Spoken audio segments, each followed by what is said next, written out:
Hello.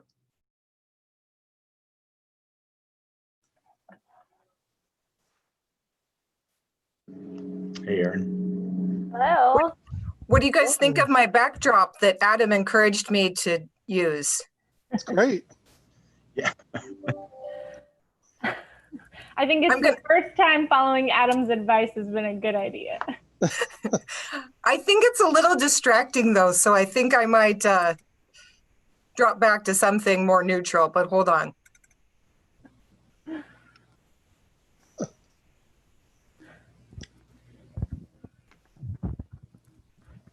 And now I probably won't be able to do it, and I'll be stuck with this grizzly bear the whole night. It's perfect. It describes the national situation. Threatening. Right, I'm going to leave, but I'll come back.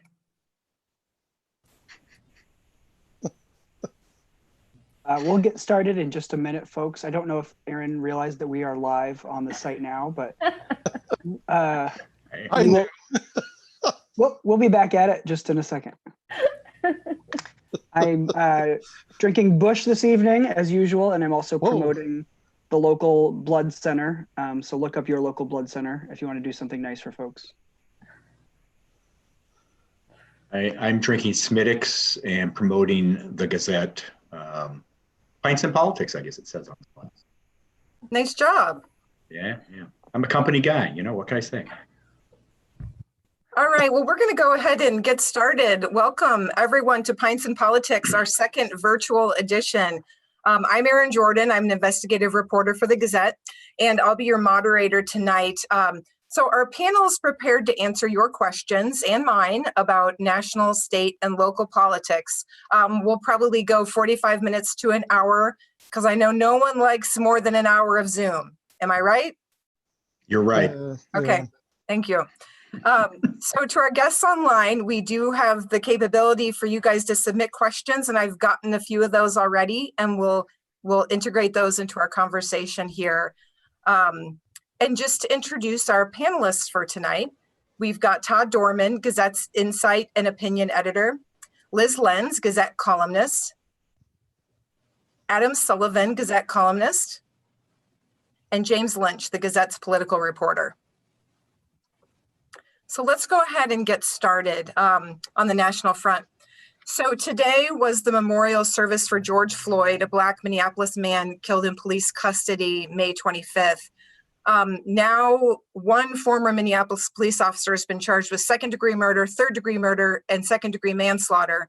3 other officers were all fired as well and face lesser charges. So George Floyd's death has sparked protests across the country and here in Iowa. Last night, I was out reporting in Iowa City, and there were between 800 and 1,000 people that marched for hours before things ended with kind of a standoff with police at the interstate. And we can talk more about that later too.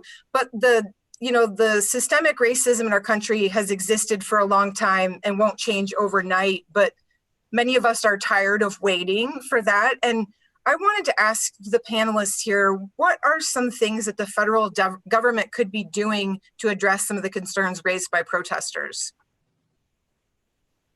I'll start out with what I think is a pretty easy one. There's a couple bills in Congress to end qualified immunity for police officers at the federal level. Basically, in the legal system, if a police officer is accused of misconduct, they have some protection from legal ramifications. And so a lot of folks, including myself, think that would be one way that to create some more incentives for police not to do misconduct, and when it does happen, to make sure that there's accountability. Yeah, and I think another good place to start would be going back and sort of reestablishing some of the reform efforts that President Obama tried to put in place in his presidency. They were dismantled by Attorney General Jeff Sessions under the Trump administration. There were provisions that would, if a police department violated constitutional rights, they would be put under a federal consent decree, which was sort of a nice deterrent because not many police chiefs want to see their department come under federal oversight. You had an effort to reduce the militarization of police by pulling back on a program that allowed police departments to buy military equipment, surplus military equipment. We've seen departments in this area buy, large vehicles that look like, sort of armored personnel carriers that, we're often told that are for these, very rare situations, but then you see them rolled out in situations with protests sometimes. So just putting in place the first step measures that the Obama administration tried to put in place after the uprising, the unrest in Ferguson, Missouri, those steps were, of course, not adequate, but at least were first steps.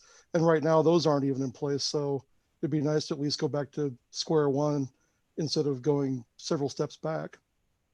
I think it's also important to point out too that Iowa is still the only state where convicted felons can't vote, and that's because our governor has just failed to sign any sort of executive order making that happen. And I know there's a push now going in the legislature, but that's just like, this is not good enough. And I think your point, Aaron, that people are tired of waiting is that there have been conversations about ways to make our justice system in our whole country more equal and more fair. And those conversations have been going on for a long time. They haven't been listened to, and any effort has been rolled back, like Todd pointed out, under this administration. And it's, it's just really, I think it's really frustrating to see that, that all these conversations have been happening very politely and thoughtfully, but nothing gets done. And so it's totally understandable that, given this whole situation, that the world would just explode, because we've seen all these protests happen for over a week. And it took a week of almost the entire world protesting for the one police officer to get charged, for all of them, to see some sort of justice. So, there's a lot of things we could do. And starting here, we could also, elect more people of color to represent us at every level of the government. Cedar Rapids has only ever had one person of color serve in the city council. So here we go. Let's start there. One of the questions from our viewers here is posted by Bob Taylor. He says, for 24 hours after the murder of George Floyd, a very rare and unique opportunity existed between people of every political persuasion. Then, as he says, he believes then the rioting and looting began. Have these continued protests merely turned into anti-Trump rallies? I've been at one demonstration. I've watched others pretty closely. I haven't seen, I guess there was a couple F Trump chants that I heard, but that is not the overwhelming message. I think the vast majority of people who are out there, I doubt that any of them supports Trump, but I think they all recognize this is not a problem that he created. And really, this is a problem in our communities and our state level. So, we need change at every level of government, but I think the people really who are out there that I've talked to, at least, they really understand that their police force is governed by local elected officials who live right here in Iowa City or Cedar Rapids. And I think that is really the target of their criticisms that I've heard. I don't think the rallies started out as anti-Trump rallies, but the president certainly has inserted himself into these rallies with his comments and with his actions. So if there's pushback against the president, I think it's only, I think it would be expected. I just want to point out that the governor has signed legislation today that implements the constitutional amendment process on felon voting rights. So now it's up to Iowans to decide if they want to restore those felon voting rights. It's going to be interesting to see how that proceeds, how much support there is now that the legislature has finally gotten around to taking that step. Yeah, thanks for that update, James. I hadn't seen that. Yeah, it just happened this afternoon. The whole world burning. I mean, to that question, I've been to 2 rallies, and I hope to, as a citizen, and I hope to take my kids out on Saturday as well, because I think it's so important. But one of the things I've been really surprised and heartened by is the extreme diversity of these crowds. I mean, we live in an overwhelmingly white state, and I think there's political diversity out in these protests, and there's racial diversity and class diversity, because I think it speaks to the overwhelming frustration that people at every level of society are feeling. And to James's point, if it has become an anti-Trump rally, it's because Trump has stood out there and encouraged police to continue being violent towards protesters, which is exactly the problem. And, there's a lot of talk about the rioting and looting, but, I'm not seeing that as much as, we're seeing police also being violent to protesters. So I think there's a lot. I think these protests, especially if you're not at them, they're becoming some sort of Rorschach test where what you see in them is going to reaffirm what you think about America. But, I'd really encourage people just to try to listen to activists and protesters and hear what they have to say, because I think you'd be really surprised at not only the political diversity, but the diversity on every level, and the realization that a lot of the changes that need to happen are bipartisan. They're not, there's some things Republicans are big into and some things that Democrats are big into, that this isn't as politically divisive as I think it could be spun to be in the news. There's an annual poll Rasmussen Reports does, and it's interesting that the results just came out today for this year, and 67% of American adults say their local police are doing a good job or an excellent job. But it strikes me as it's sort of like those polls on how the performance of Congress. My congresswoman's doing a great job, but it's those other jerks that are really screwing things up. So I'm not sure that it's how much stock to put in that. What was interesting to me is that like 27% of the people said that when someone dies in police custody, it's the fault of the police officer. And that's more than double what it was a year ago. So I think people are paying attention to George Floyd. I keep saying George Ford, but he's a former Gazette reporter. George Floyd's death has really struck people, and they're paying attention to the situation. Whether that results in change remains to be seen, but people certainly are paying attention. And as Liz was just saying, they're turning out for these rallies and these marches, which for the most part have been peaceful. So to that point, there's some question about tactics used by law enforcement agencies in Iowa, namely, using tear gas, rubber bullets, some of the flash grenades, that sort of thing. And there's also concerns about arrests of news reporters who don't seem to be breaking the law. Could any of the panelists kind of describe, as you see it, the challenges that law enforcement agencies face, when one of these protests is happening, particularly as it's not really described what's going to go down, in a given evening? I think it's very difficult. Everyone who reads my stuff knows that I'm I guess a critic of police uses of force, but I do need to acknowledge that it's a difficult situation. Anyone who's been there, especially at these protests that have 400 or 500 or more people, knows that it's very chaotic. It's difficult to see if there's a commotion. It's difficult to see what is going on or who's making the problem. So I think it's very difficult. I would like to see officers continue to use restraint. In Iowa City, they, for the most part, until last night, they used, I think, quite a lot of restraint, which I think is really good. Because the thing is, if as soon as the police intervene with protesters, that escalates the protesters' action too. That's going to in turn lead to an escalation in the police response. And so I think what we need to see is kind of a harm reduction approach. So President Trump was infamous for saying recently that a cure is worse than the disease. I don't think it was apt when he said it. I think there's something relevant though here. So if somebody is breaking windows or doing spray paint, I'm opposed to that. I'm opposed to property destruction.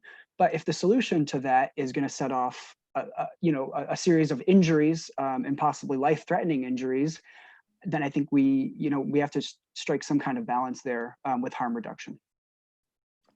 Yeah. Go ahead. I was going to say, we have our police forces are armed like, with military grade equipment, but what's being done on de-escalation training, like when you go out there dressed like an army for battle and then, face off peaceful protesters or throw tear gas because somebody's spray painted. I mean, that's not like equal responses here. And, I have a brother who's a cop in Kansas City, and I say that because I understand what I'm afraid for his life every day. And before that, he was in the military, and I was overseas, and I was afraid for his life every day. So I hear police officers say, what it's like to go out and just to be constantly afraid because they're targeted as well. So I get the fear on that police officers feel like they have to have all this equipment so that they can actually do their jobs without dying. And so there is that logic that I understand, and I'm very sympathetic on just a deeply personal level. And I hope I would be sympathetic of that, even if I didn't have a brother who was a cop. But so I hear that, but I also think that raises the tensions, and that there's a lot of this has been studied. America's had problems with police and protests. I mean, that's basically how we got started. So, there's a lot of studies, there's a lot of really smart people writing books about peaceful policing, de-escalation training, there's all these tools out there, but it seems like in America, it's so much easier to reach for the gun or the armored vehicle rather than trying to invest in tactics and ways of policing and building our communities so that, violence isn't the first thing that happens. Well, I mean, there's really a debate in the law enforcement community about whether or not you go out, fully armed and fully, in your full riot gear, or are you better off going out, in sort of your typical everyday uniform, shaking hands with people, well, probably not in the COVID era, but, taking a knee, is that a better approach than, riot shields and helmets? And I think it's a very sort of a delicate balance of trying to protect property, also trying to protect people demonstrating sometimes from themselves. And, I think it's easy to jump to criticizing when there's what we would say an over response by police. I'm not sure that, in the heat of the moment is the best time to be talking about tactics. So I think there really is a need for a conversation about how do people respond? Do I respond differently if I see a police officer in riot gear than if I see a police officer who is in his, I don't know what you call it, everyday uniform, and sort of not looking as threatening as someone in riot gear?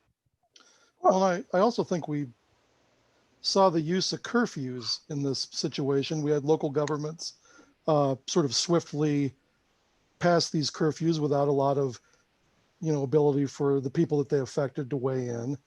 And then these were sold as public safety provisions, but in the end, I think in a lot of cases, those curfews sort of served as the fulcrum for police to sort of crack down on protesters. If your failure to disperse is tied to the curfew, and in Des Moines, we saw around the Capitol building, that failure to disperse was the reason that they used, chemicals and rubber projectiles on protesters that really weren't aggressive. They were just sort of there and chanting and doing what protesters do. So I think there needs to be more safeguards in that process of basically shutting down a city for public safety reasons, especially considering that it hasn't been that long ago that we were told that local governments don't have the power to shut anything down for the pandemic. So, what powers do they have? How are they supposed to use them? This sort of happened fast and evolved fast, and I understand that, but it seems like we need to clarify what powers local governments have to shut things down in the face of a crisis. I'm not sure it was used well in this case. And I think it's interesting how we define a crisis too. You know, suddenly people protesting in the streets is far more of a crisis than, you know, now we're at almost 600 people dying from COVID. You know, the problems happen at every single level, and part of these protests is a demand for more oversight and more accountability with our policing and our leaders. Like Todd, like what you said, like the curfews were put in, and it just felt like kind of like a pointless thing, just so the police could haul people off to jail or throw tear gas. Like, were those curfews even necessary? And you know, and the way that we see the way that we see property versus the value of a human life, you know, and I think those are conversations that we're having right now, because, you know, why are we getting more scared about somebody spray painting the side of a sandwich shop than we are about, you know, the masses and masses of people who are dying at the hands of the police and from a pandemic? Like, you know, that we absolutely must and should value life first. And whoever knew that would be a controversial thing to say to some of these Republicans. But I think the curfew sometimes has the opposite effect. And as parents, you know, you set a bedtime and you know, at that appointed hour, then the crisis starts, the pushback starts. And I think in some of these cases where they've set a curfew, the people demonstrating have said, okay, it's 9 o'clock, I'm not going home. You know, I'm going to stay here until you make me go home. So I'm not sure it has the desired effect. You know, law-abiding citizens will go home at curfew, but a lot of people look at it as a challenge.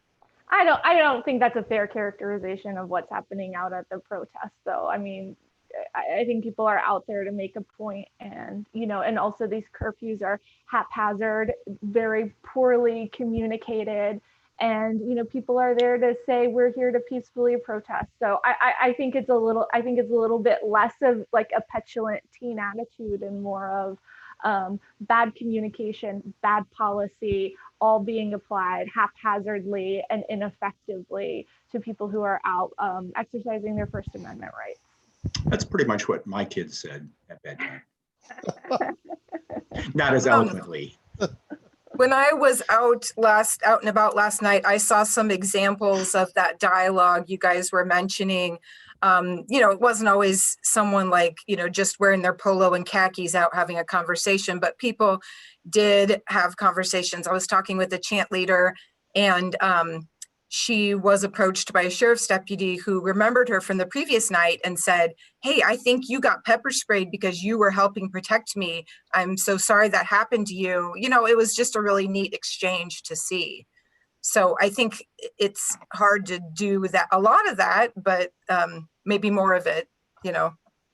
If I could just briefly, I think that speaks to why it's important that that these tools aren't there unless they absolutely need to be, because what happened on Tuesday night is they were trying to pepper spray one guy to subdue him, but many people were incidentally, to my understanding, hit with pepper spray. Police officers were even exposed to it as well. So when you try to go for the one bad guy, but there's 100 other people there, you have to be really wary of what the consequences are going to be. Yeah. Well, just shifting to the other big emergency that we've been dealing with in the state and across the country for a while now. You know, we're still highly aware of the coronavirus pandemic threatening Iowa and the United States. You know, along those lines, Test Iowa is the $26 million program that was launched with a no bid contract to do large scale testing for COVID-19. The program was billed as testing 3,000 people a day, but it seems like the numbers haven't reached that level, even when you're combining hospital tests. There are only 11 test sites, and sometimes people can't get in for testing at a time that's convenient. Liz, I know you've been one of the writers leading the way on the Test Iowa reporting. What benchmarks do you see this program needing to meet to be successful? Well, there's so many of them. First of all, there is just a complete lack of transparency about who this company is, what their tests are, and why, you know, why them, why not anything else. Neighbors all around us, states all around us who didn't use this. In fact, it's only 3 states who have been using this, and Nomi Health initiative, and they're a company that's had no healthcare experience at all whatsoever. So there's a lot of questions there that from the beginning that our governor just hasn't been transparent on. I know news organizations across the state, including ours, are trying to look at documents from the state hygienics lab. Those are, freedom of information requests are going out, but we're not getting a lot of answers. We also need to, I would love to, me personally, I would love to have a lot more transparency on these tests, how effective they are. The Co-Diagnostics and Nomi Health are claiming that they're 100% accurate, which is completely implausible. Like every scientist you talk to, epidemiologists, can say no test is 100% accurate. So, why aren't we getting real numbers on that? And also, this, from the beginning, this site hasn't been accessible to people who can't access the internet, and it still isn't accessible. We had multiple languages problems, people with disabilities. So it seems like the people who are the most vulnerable are still not able to access this, and and it's not up to capacity. It took a really long time. We were told this would be up and running, no problem, because they did it in Utah, so they could do it here. It's had a ton of problems in Utah. It still has a ton of problems.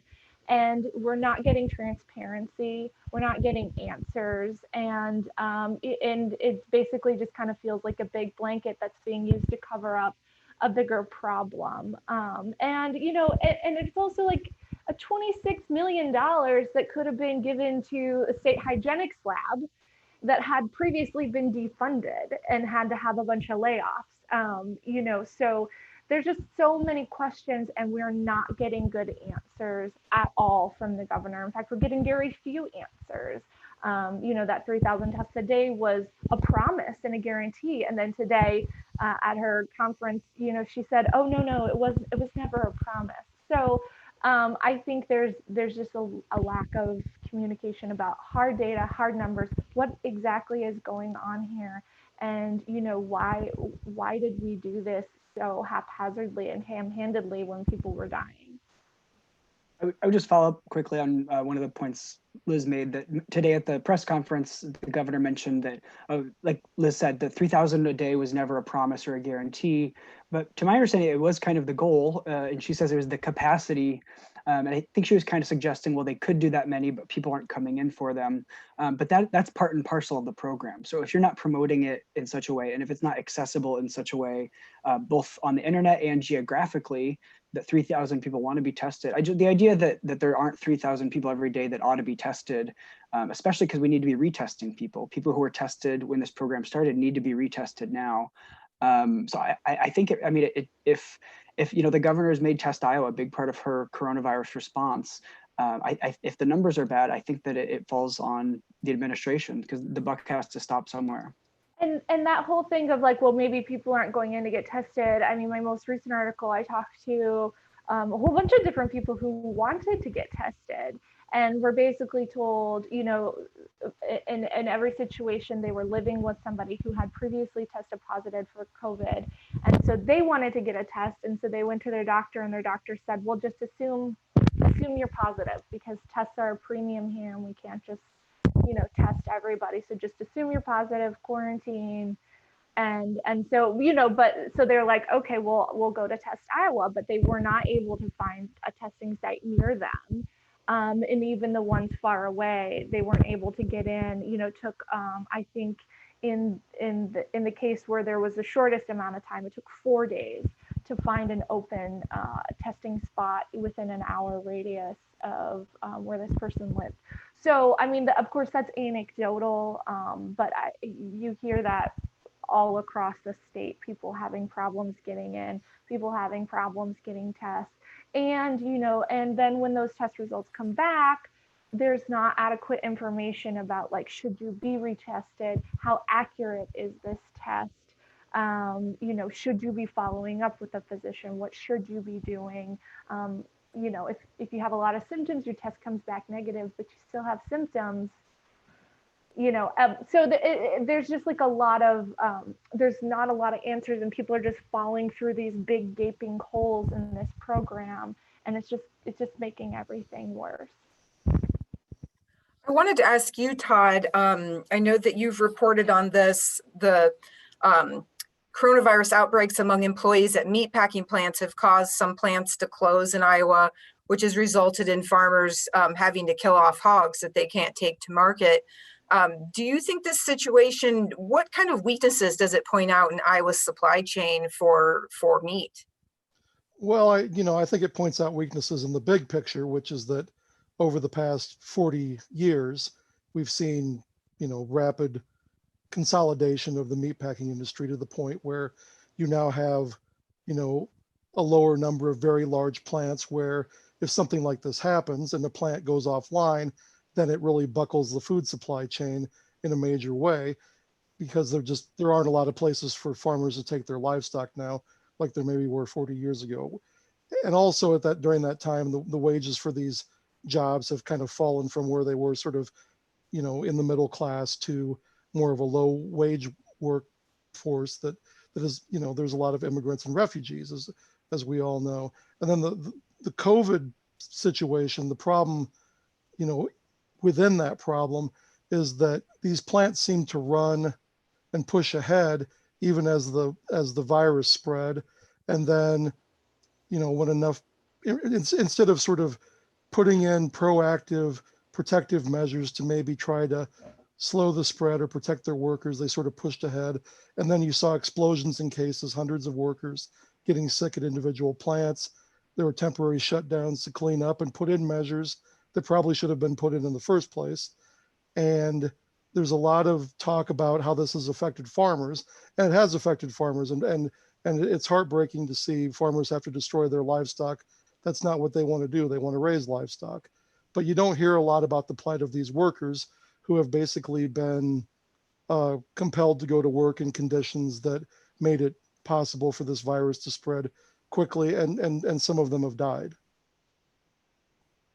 There's a real parallel between George Floyd's death and the reaction to that and the pandemic, in that everything is being handled sort of ham-handedly, haphazardly, without a plan. And there's no assurance that it's going to be different the next time, that anything is going to change, that whether it's a resurgence of COVID or something new, that it's going to be any different in meatpacking plants. If there's another police-involved death, there's nothing that's going to assure us that it's going to be any different, that there will be an investigation, that there will be charges, that officers will be convicted if that's appropriate. I mean, when you look at the numbers, very few officers who are even charged. I mean, the percentage of officers who are convicted is, infinitesimally small. So I think, that's one of the things as we look at both of these situations is there's a lot to criticize, and there really isn't much, I don't know that there's much optimism that we're learning anything from either of these situations. Well, and the owners of these companies, these meatpacking plants, they know from a political standpoint they have nothing to fear from the governors and the legislatures in places like Nebraska, South Dakota, and Iowa. I mean, you've got the Nebraska governor who won't even release any information about plant outbreaks. The South Dakota governor blames it on, that plant workers live together and, their living conditions are what's causing this, not the fact that they're working shoulder to shoulder, cutting, slicing, and grinding meat. It's at every turn, you see an enabling of these companies to sort of go about this in a way that didn't protect their workers. But that's been the case for decades. There's been no political will. And you've actually seen, in the Republican Party especially, you've seen the demonization of immigrants and refugees. And so that even puts up more barriers to actually making these plants safer. And you've had lobbying by companies to increase the speed of the lines and to do things that make the plants even more dangerous. So it's a long running saga of meatpacking plants. And COVID has just sort of put a big spotlight on how difficult it is to work in these places, and how the owners of these companies and these companies themselves are not held accountable by our political leadership. So also on the COVID front, but kind of transitioning a little bit to the legislative session, which started this week, one of our listeners here, Polly Horton, she asked the panelists whether they could comment on lawmaker Jeff Shipley's, comments about COVID-19 isn't even killing anyone, and in some degree of mocking of colleagues for wearing masks. James, you've been there this week. Did you talk to anyone about why they are or are not wearing masks at the session? Actually, I haven't been there. We made a decision at the Gazette not to cover the legislative session in person. Okay, so you've just been there virtually. Virtually, yeah. That's exactly the reason we decided not to do in-person coverage, is because we knew there would be people who won't use best practices. They won't wear a mask. They won't physically distance themselves. They're not going to follow those good policies. And on Wednesday, when the legislature went back into session, there were a lot of anti-vaxxers there, and Jeff Shipley, a representative from Fairfield, went out and talked to them, and made this comment that it was really good news that nobody is dying from coronavirus. I'm glad that is indeed the case, that no one's dying from it. It was just, he was mocking people who are wearing face masks and face shields. He said it was virtue signaling, which I think it's a little more than that. It's just no explanation for those comments. I think you'd be hard pressed to find anyone in the scientific community who would agree with that. And even in the general public, I'm not sure there are many people who would agree with Representative Shipley. I mean, Jeff Shipley is acting like, if Alex Jones and Ben Shapiro had a really dumb baby. He's going out and trying to, get some sort of platform for his anti-vax ideas by parading around and denying and gaslighting the actual people who have died and who are suffering in this state. It's disgusting. But it feels like a very kind of calculated rhetoric that we've seen before in this state. We just voted some of it out. Well, I didn't, but with Steve King, it's like Steve King light over here. And so it's this kind of rhetoric that you often see in politics. It's just deeply stupid, but the more you dunk on it, the more they get highlighted for their really dumb conspiracy theory ideas. I saw Shipley on Twitter last night going back and forth with Dr. Eli Purensevich from the University of Iowa, who's really taken the lead on face mask guidelines and who's an epidemiologist. And it was cringeworthy and embarrassing. And James, I think you're right. I think the majority of people don't agree with him, but I do think that the more he shouts, the more it's going to attract frustrated people to his side. And I think that's very frustrating and scary, because the last thing we need is, more people put at risk because idiots just want to make themselves look good. So this is an abbreviated legislative session, maybe only lasting a couple of weeks. What issues do you guys expect to have enough importance to get action now? Well, they dealt with the felon voting rights issue. They probably will take up the legislation on a constitutional amendment on abortion. It doesn't look like they're going to take up racial justice legislation, but we'll have liability protection for businesses coming out of the pandemic. So, there's progress there. There was movement in the Senate on a bill to change the medical cannabis program that they've been working on for a couple of years now. Actually, if you ask me, and if you ask some of the main advocates in this Iowa Senate, they say it actually makes it worse.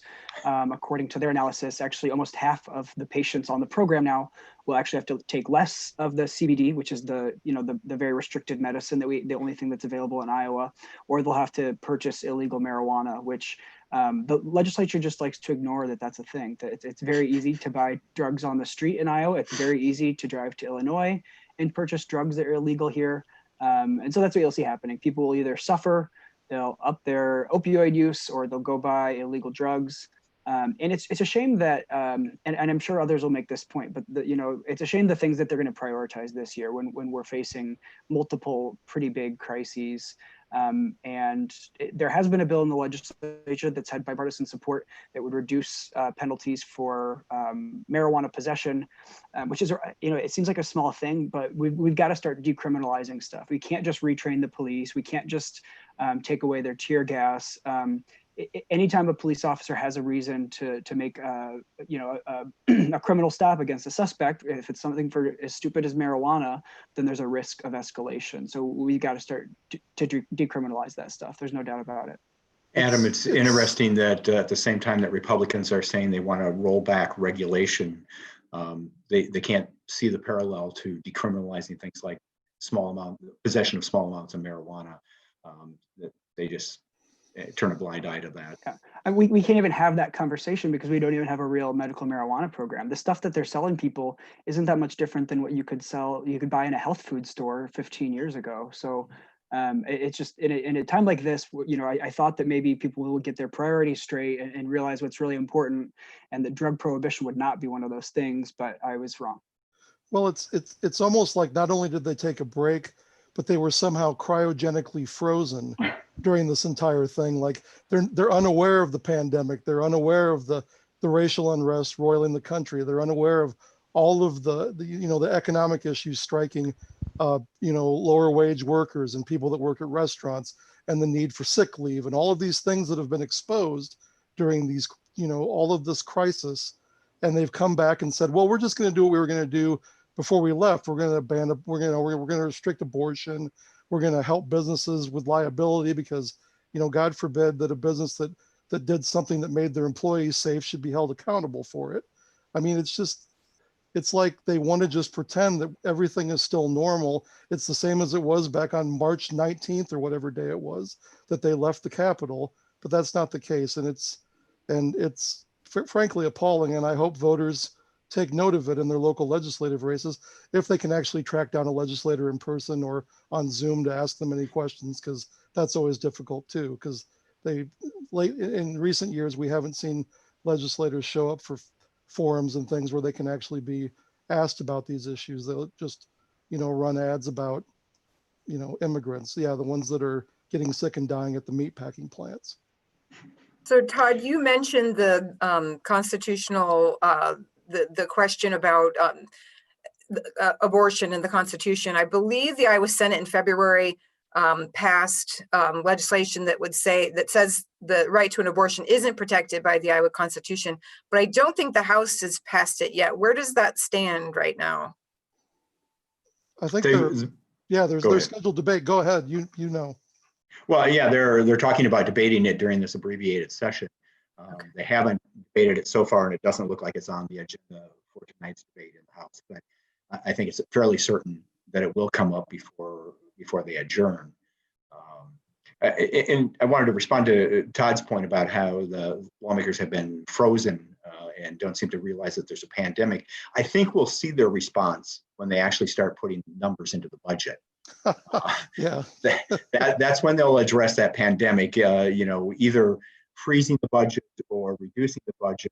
And I'm hearing discussion saying we don't want to tap the reserves. And if we do tap the reserves, we have to refill the reserves this year, which is really unrealistic in the situation we're in. And I was listening to some economists talking about the situation here in Iowa yesterday and saying, you got to tap the budget. You got to spend your reserves. That's the only way to get out of a situation like this. But lawmakers seem to be taking the other point that we're saving that for a rainy day, and it's not raining yet. It's not raining. It's just it's raining blood. It's raining blood and fire. It's literally the apocalypse. We're in a hurricane, but it's not raining. Tap it. And it's like someone that buys like a really expensive sports car that they never want to drive. They pull it out of the garage and say, hey, look at the reserves. Look at what we did. We created these great reserves. No, but don't touch it. I'm putting it back in the garage now. Let's everyone stay away from it. I mean, has anyone, in their memory that's alive right now seen a combination of factors that we've got right now? It's amazing. And it was interesting when the revenue estimating conference met the folks that estimate, how much money that they have to spend for the budget. The only one that sort of sounded the alarm and said, I think things are worse than you think they are, was the one private member, David Underwood, who basically said that the governor's Department of Management director and the Legislative Service Bureau members of that board are way too optimistic. And I think he's going to be right. And I think later this summer, early fall, when the numbers are in, this is going to be a bigger deal than what Republicans are willing to admit right now. After the election, they'll admit a special session. Yeah. Yeah. They might want to take the rainy day fund and like bury it in the backyard at Terrace Hill, because I expect if there's any kind of federal bailout for state governments that they'll expect you to spend down your resources first. So if they could start digging a hole in Des Moines and put the gold trinkets in there, we might come out better. I don't know. Since we're talking about money here, another question on the economy. How do we resolve the issue that some people may not want to return to their job? And I think that it's multidimensional, but perhaps they're scared of getting COVID and they may be receiving more money on unemployment. How is this playing out in Iowa that you guys are seeing? I find that to be really disingenuous to assume that people are earning so much on unemployment that they're just going to sit at home and be lazy. I think that's an argument that really hasn't borne itself out. If people, and right now it can't be borne out because people have to go back to work. I think that how people are scared, but people are being forced to go to work. You're talking with my own hairstylist. She was like, do you want a haircut? And I was like, no, I don't.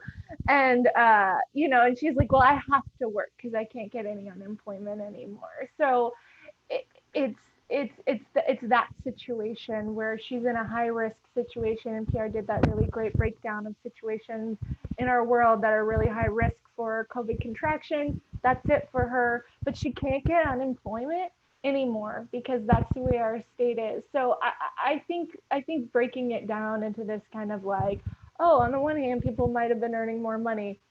Well, it's not the case. I think for many people anymore, and if it was at the time, then good, because we underpay people anyway. Minimum wage is a joke in this country. And that's something that this pandemic really revealed, is like how poorly paid people are, and they're not getting benefits. And then they go out and risk their lives to make us a sandwich. And the best we can do is like give them a little like hero sign on the door and say, oh, but don't earn too much money on unemployment. This is a joke. This country is a joke. We need to do better. And I think our dialogue about people's situations needs to be better than that kind of like, oh, well, they'll just sit at home. What's the problem with people sitting at home?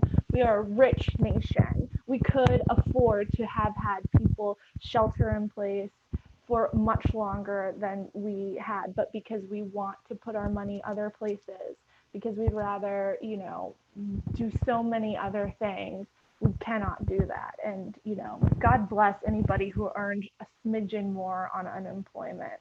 I hope they use it on a lot of booze. Well, it'll be an economic stimulus. $600 a week is $15 an hour. So, we're getting the Bernie Sanders minimum wage, I guess, for these folks. So it should provide economic stimulus for retail businesses. All that stimulus of $15 an hour. Yeah, I mean, maybe exactly. they'll just like pay off all the gross medical debt that people owe. Student loans. I don't see it as an economic stimulus. I see it as people being like, oh, thank God, maybe now I can afford to buy milk, a day earlier than I was going to. It's just not like It's not like people aren't, going out and buying sports cars on this. People are just trying to live. They're buying sports cars and parking them in Todd's garage, I They're guess. parking them in Todd's Yeah, they're garage. not driving them. They're taking them out. Just buying them. Taking a Adam? chamois to them.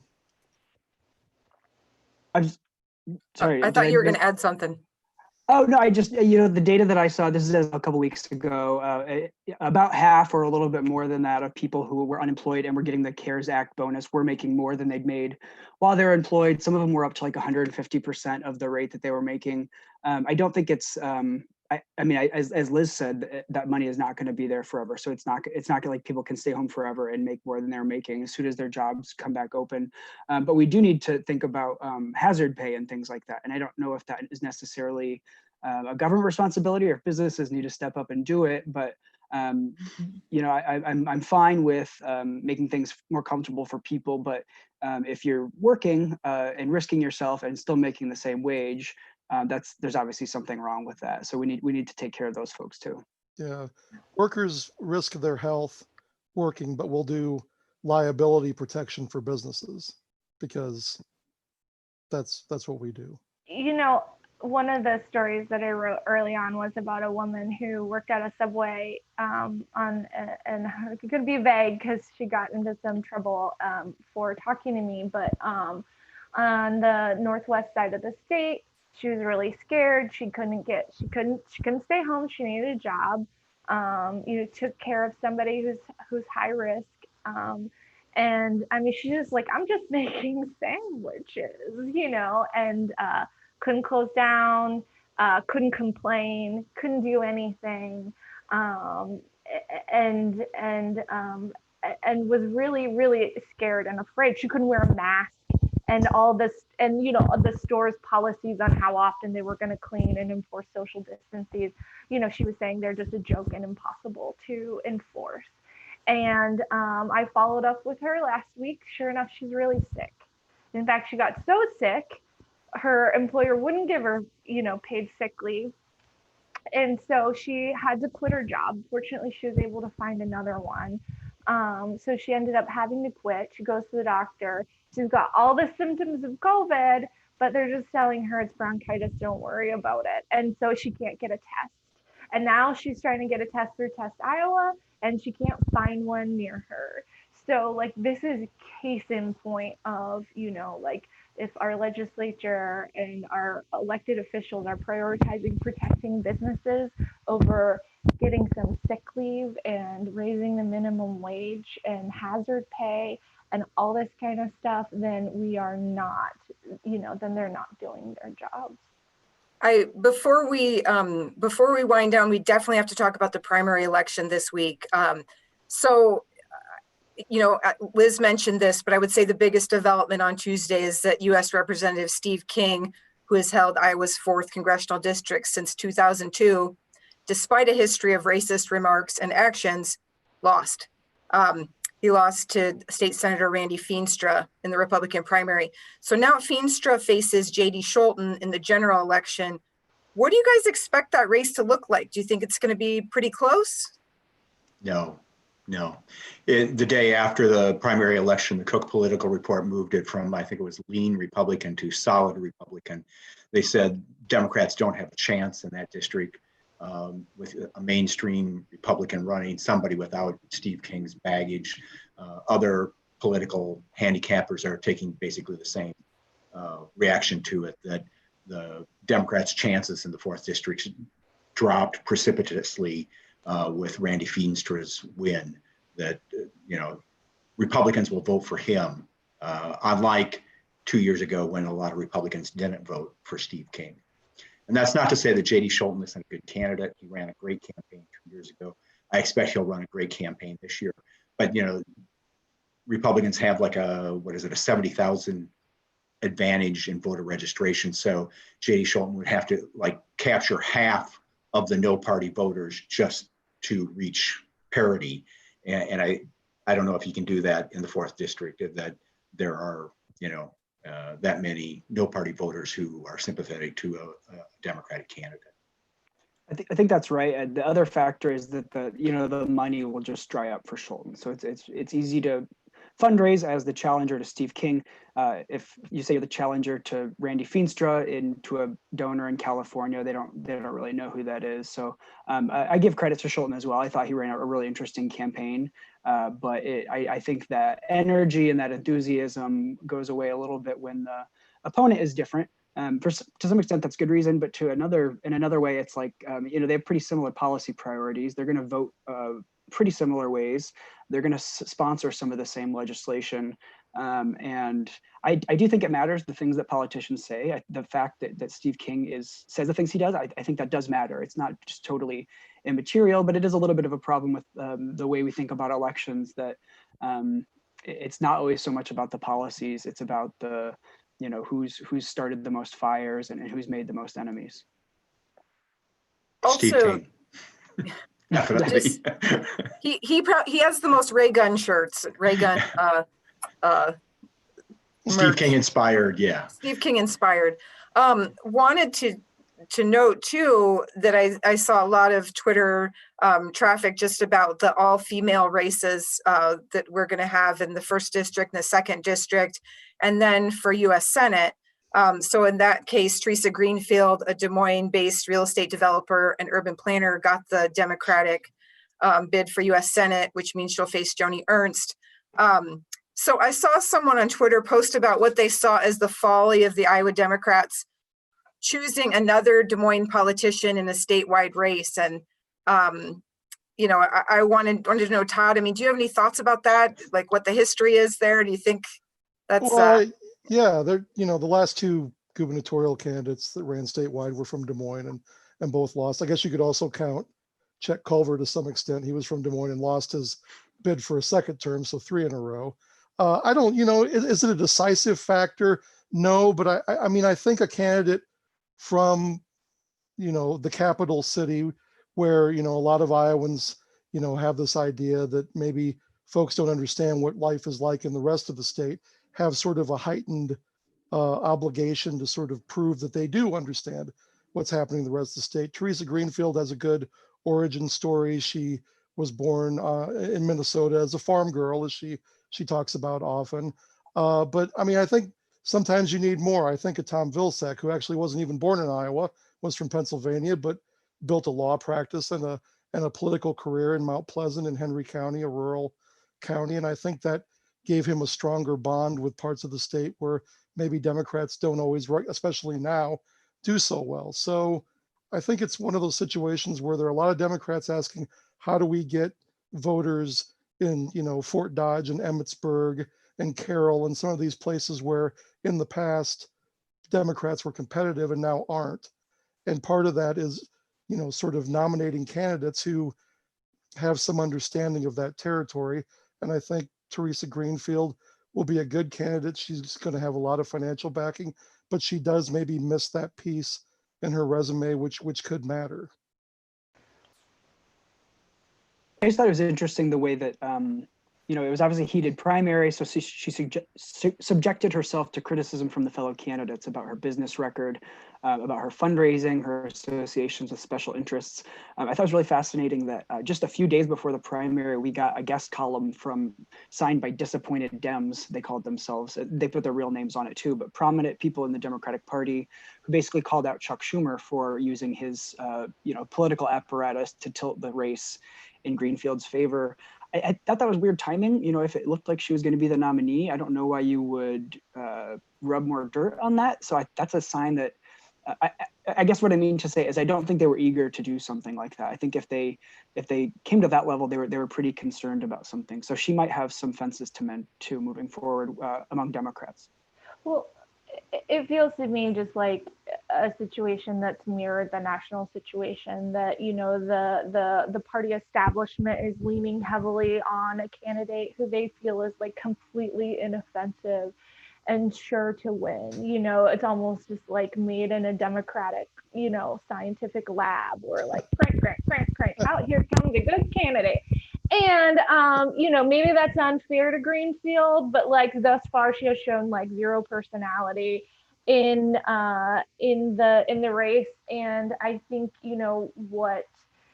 sometimes I think like that shorthand of like the Des Moines politician or whatever. It just really means just like somebody who feels like they're just made in a lab for politics and has no, there's not a policy, there's not fire that really gets people excited and want to go to the polls for them. I mean, like Joni Ernst, not my favorite senator of all time, not even on the top 10, not even on the top 20. But she does do things that get her people excited about her and that help them remember her. And so so it does kind of feel like this was yet another situation where the Democratic Party establishment leaned a little heavily on the scales to favor a candidate who was made in their lab, when I think there is a growing movement inside the party that wants more of like a Kimberly Graham or or a Bernie Sanders or something more radical that people can just really get excited about. So that seems to be a huge tension right now within the state party and within the national party as well. Since Liz almost came close to saying something nice about Joni Ernst, I'm going to do the same and say Chuck Schumer is one of my top 100 sitting senators. Nice. Can you even name 100? I don't even think I can name 100. It's good to be inclusive, isn't it? Make everybody feel good. I think, in talking to some of those disappointed Dems, I asked them why they didn't do this earlier. You're a week out from the primary. Why do it then?